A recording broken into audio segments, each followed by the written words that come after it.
সংকটকালে মানুষ যেমন চাল ডাল মজুত করে, তেমনি এক ঘোষণায় ইসরায়েল মজুত করেছে 150টি অত্যাধুনিক যুদ্ধ বিমান। এবং এই সিদ্ধান্তটা নেওয়া হয়েছে এমন একটা হিসাব থেকে যেটা বুঝলে মধ্যপ্রাচ্যের ভবিষ্যৎটা অনেকটা পরিষ্কার হয়ে যায়। কেন এই বিশাল অস্ত্র কেনা? তারা কি বড় কোনো যুদ্ধের প্রস্তুতি নিচ্ছে? ইসরায়েলের এই শিল্ড অব ইসরায়েল পরিকল্পনা কিভাবে মধ্যপ্রাচ্যের ভবিষ্যৎ বদলে দেবে, আজকে জানব সেই গল্পটাই।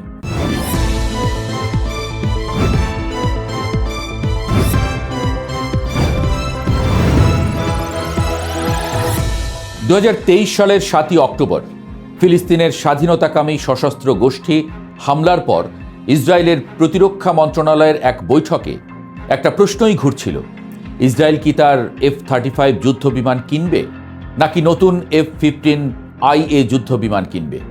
যেহেতু বাজেট সীমিত, তাই দুটো একসাথে নেওয়া অসম্ভব। তখন অবশ্য কেউ ভাবেনি যে মাত্র 2.5 বছর পরে এক সিদ্ধান্তে একসাথে দুটো মডেলেরই যুদ্ধ বিমান কিনতে হবে ইসরায়েলকে, এবং পরিমাণটা এতটাই বিশাল যে মধ্যপ্রাচ্যের বায়ুশক্তির ইতিহাস নতুন করে লেখা হবে। 3রা মে 2026 ইসরায়েল ঘোষণা দিল তারা তাদের F-35 বহর 50 থেকে বাড়িয়ে 100-তে নিয়ে যাবে, আর F-15IA বহর 25 থেকে 50-এ উন্নীত করবে। মোট 150টি নতুন অত্যাধুনিক যুদ্ধ বিমান। চুক্তির মোট মূল্য কয়েকশো কোটি ডলার, এবং এটি ইসরায়েলের 350 বিলিয়ন শেকেল বা প্রায় 119 বিলিয়ন ডলারের দশকব্যাপী সামরিক সম্প্রসারণ পরিকল্পনার প্রথম ধাপ। এমত অবস্থায় মনে প্রশ্ন জাগে, কি এমন হলো যে এই অসম্ভব সিদ্ধান্তটি হঠাৎ সম্ভব হয়ে গেল?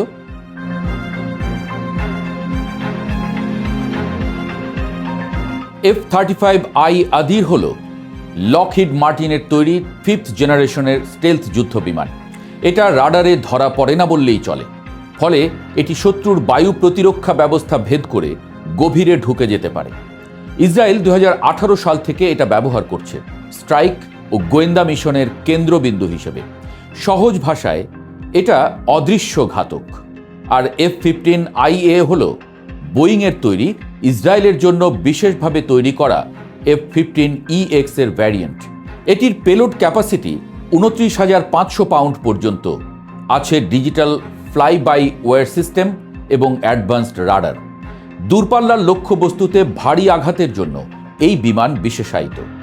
F-35 যেখানে চুপি চুপি ঢোকে, F-15IA সেখানে ভারী বোঝা নিয়ে ব্যাপক ধ্বংস নিশ্চিত করে। এখন প্রশ্ন হচ্ছে, দুটি মডেলের আলাদা আলাদা যুদ্ধ বিমানের আলাদা আলাদা প্রয়োজন, কিন্তু আগে কেনার টাকা ছিল না, হঠাৎ করে এত টাকা কোথা থেকে আসলো? ফিলিস্তিনের সশস্ত্র গোষ্ঠী হামলার পর ইসরায়েলের বাস্তবতা বদলে গেছে। 7 অক্টোবরের আগে বার্ষিক প্রতিরক্ষা বাজেট ছিল 100 বিলিয়ন শেকেলের নিচে, যা এখন বেড়ে প্রায় 150 বিলিয়ন শেকেলে দাঁড়িয়েছে। তারপর এলো ইরানের সাথে সরাসরি যুদ্ধ।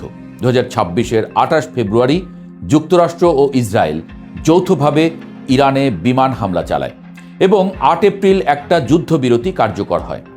অপারেশন রোরিং লায়ন নামে পরিচিত এই অভিযানে মূল ভূমিকায় ছিল ইসরায়েলের বিমান বাহিনী। সেই যুদ্ধ থেকে ইসরায়েল একটা শিক্ষা পেয়েছে। শিক্ষাটা হলো যথেষ্ট নয়, আরও দরকার। ইসরায়েলের প্রতিরক্ষা মন্ত্রী ইসরায়েল কাটস বলেছেন, ইরানের সাথে সাম্প্রতিক যুদ্ধ ইসরায়েলি বিমান বাহিনীর শক্তি ও তার নির্ণায়ক ভূমিকা আরেকবার প্রমাণ করেছে।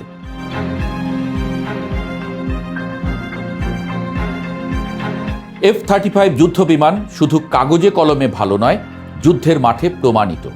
ইরানের সেরা রাডার আর এয়ার ডিফেন্স সিস্টেম ধ্বংস করতে F-35 ব্যবহৃত হয়েছে। ইরানের S-300 সিস্টেমও এই বিমানকে ধরতে পারেনি। এমনকি যুদ্ধের মাঝে ইসরায়েল তার F-35-এ পরিবর্তন এনেছে।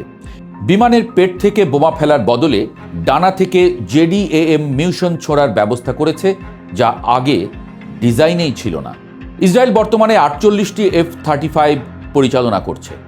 নতুন অর্ডার করা F-35গুলো 2028 সালের মধ্যে আসতে শুরু করবে বলে আশা করা হচ্ছে, আর 2031 সালে শুরুতে F-15IA ডেলিভারি হওয়ার কথা আছে। ইসরায়েলের এই যুদ্ধ বিমানের শপিং বিচ্ছিন্ন কোনো সিদ্ধান্ত না, বরং এটা একটা বিশাল কৌশলের অংশ। F-35 ও F-15 অধিগ্রহণ শিল্ড অব ইসরায়েল পরিকল্পনার কেন্দ্রীয় অংশ, যা আইডিএফকে দীর্ঘস্থায়ী গুণগত সুবিধা দিতে ডিজাইন করা হয়েছে। এই পরিকল্পনায় শুধু বিমান কেনা নয়, আছে autonomous flying capacity, next generation defence system এবং মহাকাশেও সামরিক আধিপত্য প্রতিষ্ঠার লক্ষ্য।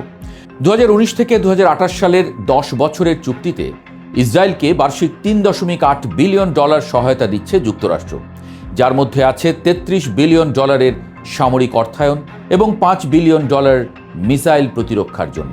এই সম্পর্কটা এই চুক্তিতে আরও গভীর হলো।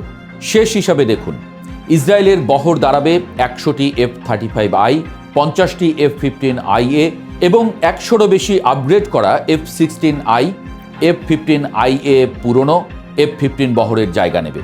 আর কিছু বিমান 1970-এর দশক থেকে চলছে। আর F-16গুলোকে NIS 80 মিলিয়নের আপগ্রেড হচ্ছে। প্রতিটিতে আধুনিক সেলফ প্রোটেকশন সিস্টেম যুক্ত হচ্ছে।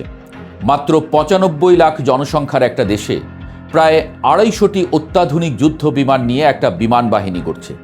এটা শুধু আত্মরক্ষার প্রস্তুতি নয়, এটা শত্রুপক্ষের জন্য একটা সতর্ক বার্তাও বটে।